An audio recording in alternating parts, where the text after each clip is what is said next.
어제 내란 우두머리 윤석열 씨는 4차 담화문을 발표했습니다. 말하기 좋아한다던데 본인의 입으로 내란 자백을 하는 모습을 전 국민이 지켜봤습니다.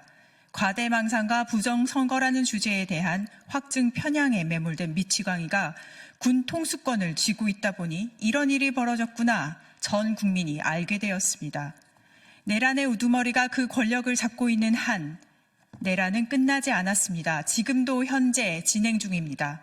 해서 가장 빠른 시일의 탄핵으로서 직무 정지를 시켜야 하고 내란죄를 물어 긴급 체포, 압수수색 등의 수사를 전방위적으로 펼치며 특검을 통해 국민이 납득할 만큼의 처벌까지 끌고 가야 합니다.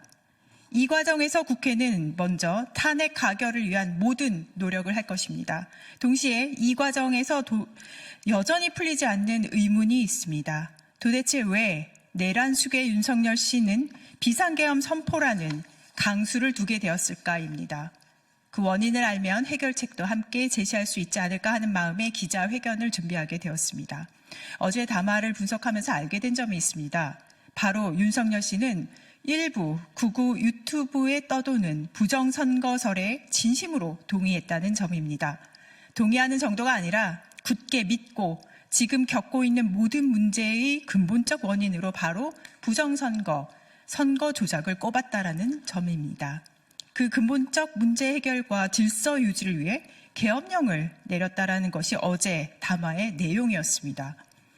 북한을 추종하는 반국가 세력, 여론 조작과 부정선거 모두 극우 유튜버들의 채널에 자주 등장하는 말들입니다. 지난 3일 계엄군은 과천 선관위 청사를 점거했고 선관위 당직자들의 휴대전화를 압수했고 전산실 서버를 촬영했는데 이 모든 것이 윤 대통령의 직접 지시에 따른 것이었습니다.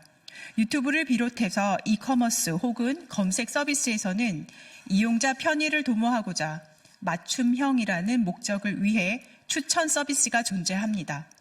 추천 서비스를 위한 알고리즘은 매우 다양하게 사용되어지고 알고리즘 자체는 사실은 그렇게 가치 중립적으로 발달해 왔습니다.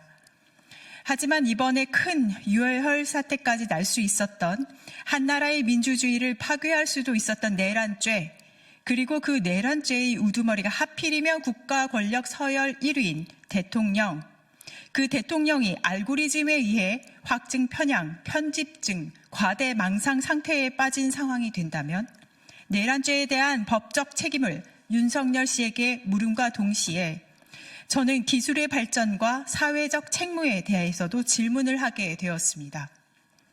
디지털 리터러시가 너무나도 떨어지는 사람이 특정 이념에 세뇌된 채 대통령으로 앉아있는 것부터가 문제였고 동시에 국내외 빅테크 기업들은 이 일을 만명교사 삼아서 소셜 임팩트, 즉 사회적 책무에 대한 우선순위를 높여야 할 때입니다. 기술의 결과물에 대한 사회적 책무는 사실은 다시 기술로서 풀 수 있습니다. 사용자에게 더 많은 컨트롤을 줄 수 있어야 하고 사용자가 어느 정도 수준의 확증 편향으로 들어갔는지 경고를 줄 수도 있습니다. 다만 그 노력을 하고 있지 않았을 뿐입니다. 이걸 외면하고 있는 시간이 길어진다면 어느 순간에는 집단적 손해배상 소송이 벌어질 수도 있습니다. 플랫폼이 초래할 수 있는 부작용을 인정하고 사회적 영향력이 더 커진 만큼 더 큰 책임감을 가지고 사회적 논의에 적극 참여하길 바랍니다. 그리고 윤석열 씨는 지금부터 잘 들어주셨으면 좋겠습니다.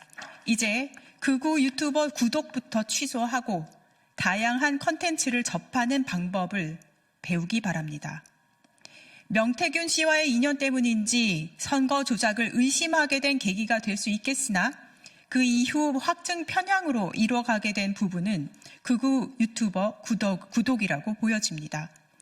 그리고 배우자 김건희 씨는 그렇게 좋아하는 마음 건강, 디지털 치료제, 예산 깎였다고 화내지 말고 바로 옆에 있는 윤석열 씨에게 임상 실험부터 해보기를 바랍니다.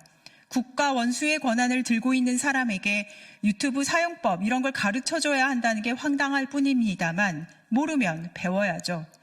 그리고 국회는 이 사람이 현재 부정선거라는 확증 편향의 세계에 갇힌 너무나도 위험한 상태여서 탄핵으로서 직무정지부터 시키겠습니다.